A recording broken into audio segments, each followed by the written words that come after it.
सागरने केला मुक्तासाठी खूप मोठा त्याग.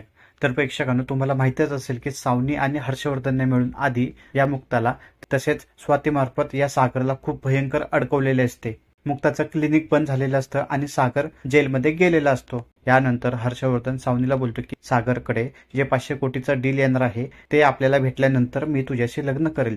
यानुसार मग ही सावनी मुद्दाम सागरला भेटायला जेलमध्ये येते आणि त्याच्याशी बोलताना ती सांगते की मुक्ताचं क्लिनिक चालू होईल, तिचं जे काही क्लिनिक सील झालं आहे आणि जे काही आरोप आहे त्यामध्ये ती पूर्णपणे मुक्त होईल आणि ती पुन्हा पहिल्यासारखं काम करेल. हे सगळं ऐकून सागर खुश होतो, परंतु यानंतर सावनी बोलते की हे सगळं मी करेल, पण माझी एक अट आहे, ती जर अट तू मान्य केली तर हे सगळं होईल. यानंतर सावनी बोलते की तुझ्याकडे जे काही 500 कोटीची डील येणार आहे ती डील जर आम्हाला भेटली तर मुक्ताला या सगळ्या गोष्टीमध्ये आम्ही निर्दोष सोडवू. यानंतर मग हा सागर कसलाही विचार न करता फक्त मुक्तासाठी ही डील हर्षवर्धन आणि सावनीला देतो आणि मुक्ताचं क्लिनिक चालू होतं. परंतु हे सगळं मुक्ताला समजल्यानंतर तिला खूप वाईट वाटतं आणि ती सागरला बोलते की तुम्ही हे सगळं कशाला केलं. यानंतर सागर बोलतो की तुमच्यासाठी एक डील काय, अशा 500 डील कुर्बान करेल मी. आता पाहू येणाऱ्या भागामध्ये अजून काय दाखवतात ते.